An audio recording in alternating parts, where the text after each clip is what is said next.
All right, so we're going to talk about the driver's information center here, and we're going to start on the steering wheel.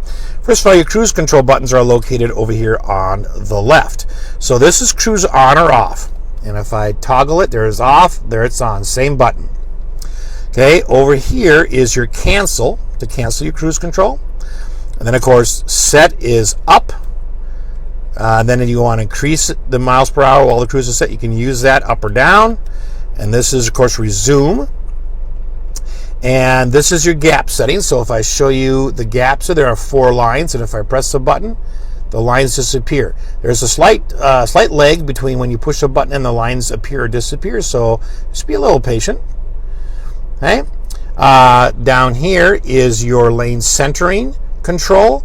Okay, so that one, you see the little steering wheel on there? That actually measures from the left to the right side of the lines and tries to keep you, like smack dab in the middle. If you turn that off, the steering wheel disappears. You turn it on, the steering wheel comes on.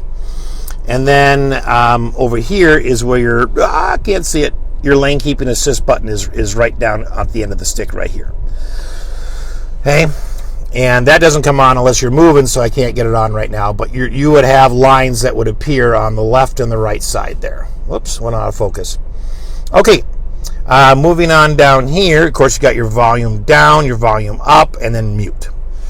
Okay, over on the right side of the steering wheel, these top controls all control the driver's information center. So that's how you access information in there. And this little indicator over there tells you how many screens are available for you to toggle through. And you would use this toggle switch up or down to do that. Okay, and this is the menu button here, and this, of course, is the back button. And then to select something, you would press this down. Okay, and we'll come back to that in a minute. This is your voice-activated navigation, so you would push it, and then you could use your voice to activate the navigation. You got your phone on and off, or to dial something and to hang up. And then you have some cursor controls here for your media system. Okay, so let's go back up to here in a minute, and I'm just going to be using this menu button, and I'll be going, when it goes up and down, I'm pushing this lever up or down, and then that's the back button, and if I select something, I'm pushing OK. So here we go. Let's go to the menu. Now, let's go back up to the top here. Okay, so the first one allows you to select which 7 screens you toggle through. You can select 7 of these. Anything that's check marked is already on. Okay, for instance, let's say I wanted Eco Coach on. Right now I've got 7 selected and it won't let me do it an 8th. So I have to take one off. So what I'm going to do is I'm going to go down here, and I'm going to turn off Intelligent 4-Wheel Drive because I'm not going to be off-roading right now. And I'm going to turn on Eco Coach. So these 7 here, you got trailer light check, seat belts, auto startup, now playing, and then it's back to the beginning. Okay, so I'm going to push the back button now and I'm going to go one more. Okay, now I'm going to use that little toggle switch going up and down, and you can see the blue line on the right moving up or down. And I can toggle through these 7 screens. This, by the way, is called the calm screen. Right? So then it makes it really easy for you to get, and after a few seconds, all those lines disappear, and all you see is the screen you selected. So if I go back to this one, and I just let it go for a little bit, then it gets a little bigger, a little easier to see. Okay, I can go to audio here. And you can select your AM, FM, or Sirius, or Bluetooth if you have it connected. Hit the back button. You can go to navigation here. From here you can select some different destinations and then tell the navigation to go there. You can access your phone settings here. And then you can go just to regular settings. And then your choice there is to see oil life. All right. Keep going back here. Let's go to display setup. Okay, here's where you can change your speedometers, your digital speedometer that shows up right here to miles per hour or kilometers per hour. Okay, we're just going to use the back button here until we're back at the main screen. Now, when it says press OK for details, if I do that, then it gives me like my acceleration and deceleration speed. It gives you some more information. Okay, and that is your driver's information system. So let's hop over and let's do the infotainment system. So we'll go to the home screen here. Okay.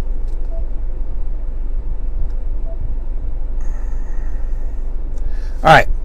So on this home screen here, you've got all your shortcuts down here. So you've got audio, phone, navigation, apps, and settings that you can access at any time. It's going to show you. It can show you the navigation screen as well as your media that's playing. Phone information would appear down here if you added a phone. So you see quite a bit of information all at one time. Let's go into audio real quick. We're not going to all of those, but here's where you can pick your presets. And by the way, to do a preset, all you do is select the radio station you want and then press and hold, and it sets. Right? So if I use my tune button, which is down here, that's one of the physical buttons, and I rotate it, you notice the radio station is changing. So I'm going to go to 101.5, don't know what it is, don't care, and I'm going to push and hold right here. And there it's set to 101.5. So it's that easy. Okay, and then you can, of course, go to sources here, and you can manually go through and select things from the screen instead of the driver's information center. There is no phone connected, but if you did, this is where all your phone settings would be. You want navigation, that's right there. It's a nice clear screen. There's your search. Okay, so up here you're going to notice there are 3 different temperatures. There's 65, there's 79, there's another 65. These 2 are what your temperature is currently set to on each side, which is nice. You don't have to look down. You can see it right on your screen. This is the outdoor temperature, and of course your time. All right, so now I'm going to go. Now that the screen has become full screen because I've waited for a while, I can go to the home screen and go back to where I was, or I can press on the control button, and that'll also bring up the keep the navigation open, but bring up these other settings. All right, you can go into apps here. You can another place you can add a device. You can find different mobile apps. If I click on that, there's I don't have nothing is synced here.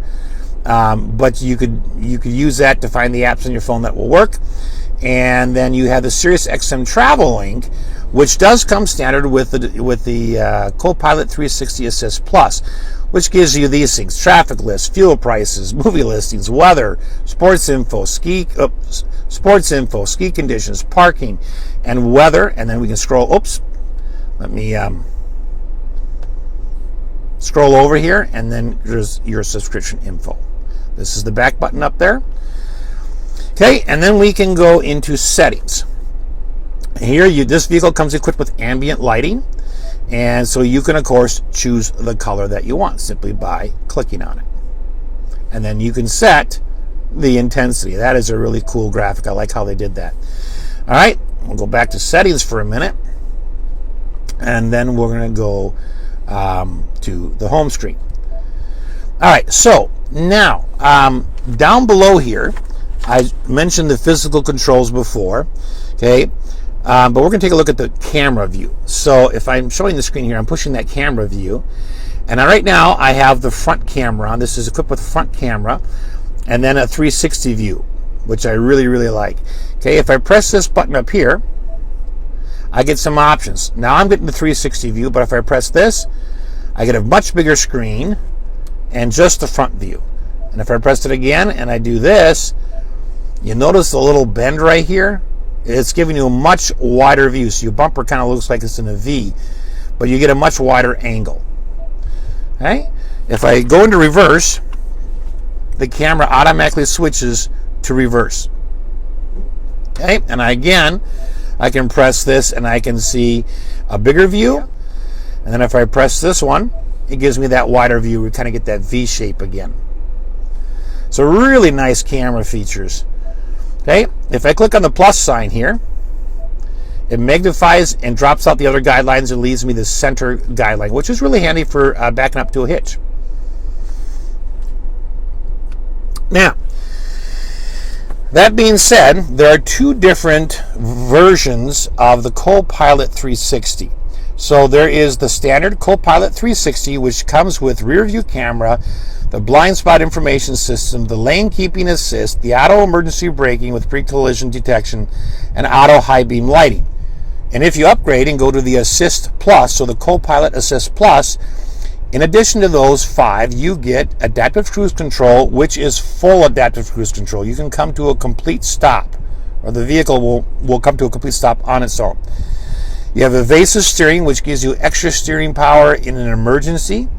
Reverse braking assist, so if it senses something behind you, it will brake for you if you don't brake fast enough.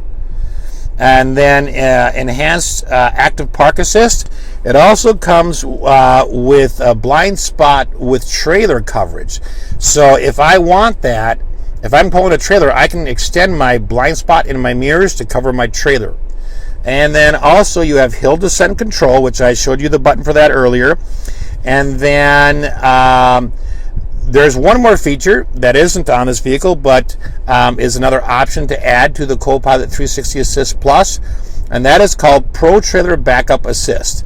And that is just really neat. They actually give you a separate button that's down somewhere down in here, and you can, if you turn that on, you actually control your steering wheel with a little dial down here. And basically you turn the dial in the direction you want the trailer to go, and the wheel will do what it needs to do to make the trailer go in that direction. So that is an additional feature. I know for sure it's available on the Ford Expedition. I haven't checked to see if it's available on the Explorer yet, but that's the only feature that's missing from this particular vehicle with the Assist Plus on there. And then the voice-acted navigation is part of that Assist Plus package, and then so is the traffic in weather and sports and movie listings with Siri. So all those things come with the Assist Plus. Okay, so then we have this drive mode button. Okay, and all you do is rotate this knob, and I'll show you up on the dashboard what happens. So if I rotate it, I'm in normal, gives you a nice cool graphic. If I go to another one, okay, then I'm in normal. And if I go to another one, I'm in eco. If I give you another one, we go into sport, which I like. That really tightens up your steering and your transmission points, your shift points. You got tow haul. Okay, so let's see, that's 1, 2, 3, 4, 5, 6, 7 different modes. So we will of course go back to normal. But that's a cool graphic on the dashboard as you switch between the modes.